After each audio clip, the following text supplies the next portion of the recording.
GGH Guntur నందు ఘనంగా అంబేద్కర్ జయంతి వేడుకలు నిర్వహించారు. బాబాసాహెబ్ డాక్టర్ బిఆర్ అంబేద్కర్ జన్మదినం సందర్భంగా ప్రభుత్వ సమగ్ర వైద్యశాల నందు superintendent doctor Ramana SSV Ambedkar చిత్రపటానికి పూలమాలలు వేసి గౌరవించారు. ఈ సందర్భంగా మాట్లాడుతూ బాబాసాహెబ్ అంబేద్కర్ సమాజ సంస్కర్తగా భారతదేశం నందు అసమానతలు రూపుమాపేందుకు ప్రపంచంలోనే అతిపెద్ద రాజ్యాంగ నిర్మాతగా ఉన్న గొప్ప వ్యక్తి అని పేర్కొన్నారు. స్మరణం మరణాన్ని కూడా మరణింప చేస్తుందని కనుక ఆ మహానుభావుని స్మరించుకోవడం అదృష్టమని ఈ సందర్భంగా ఆయన పేర్కొన్నారు. భారతదేశ చరిత్రలోనే ఒక మహనీయుడు జన్మించిన రోజు మీ అందరికీ తెలుసు.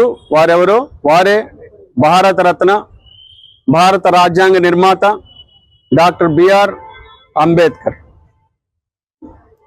అంబేద్కర్ ఆశయాలు ఇవాళ రోజున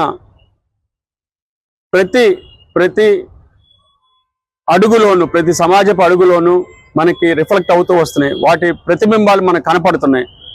వారి అడుగుజాడల్లోనే మనం నడుస్తున్నాం. ఇవాళ రోజున అసమానత్వం పోవాలని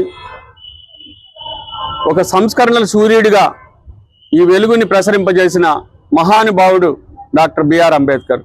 ఇవాళ రోజున ఈ స్టూడెంట్స్ అందరూ ఎక్కడెక్కడి నుంచో పల్లెల నుంచి, తండాల నుంచి ఇక్కడ చదువుకోవడానికి రావడానికి కారణం అంబేద్కర్ ఆశయాలు, అంబేద్కర్ సంస్కరణలు, అంబేద్కర్ రచించిన ఈ ప్రపంచంలోనే అన్ని పేజీల రాజ్యాంగం ఎక్కడా లేదు.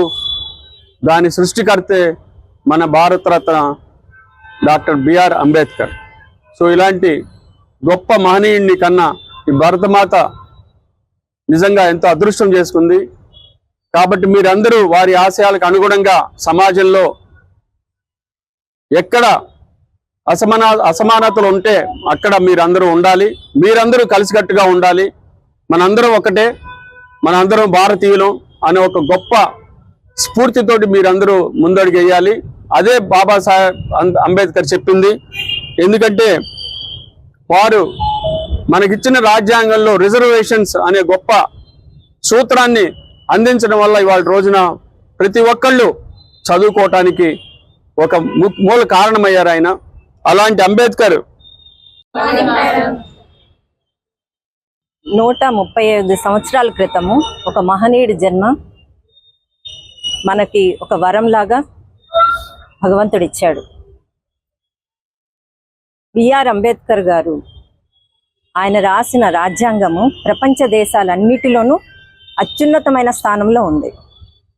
ఆయన రాసిన రాజ్యాంగాన్ని బట్టి అంటరానితనం అనేది కానీ, అసమానతలు అనేది కానీ రూపుమాపి ప్రతి ఒక్కరూ సమానత్వంలో చదువులే కానీ, ఉద్యోగాలే కానీ, రాజకీయాల్లో కానీ అన్ని రంగాల్లో కూడా ముందుండే విధంగా ఆయన రాసిన రాజ్యాంగం ఉండబట్టి మనమందరము సమానత్వంలో చదువుకొని పెద్ద ఉద్యోగస్తులుగా మారి సమాజ సేవ చేస్తున్నాం.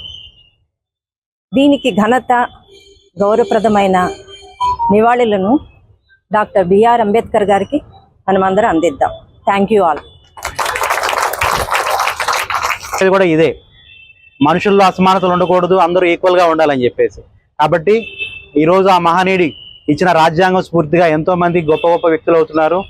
అందరం కూడా ఈక్వల్ అయ్యి ప్రతి ఒక్కరు కూడా మానవత్వాన్ని నమ్మి ముందుకెళ్ళాలని ఈ సందర్భం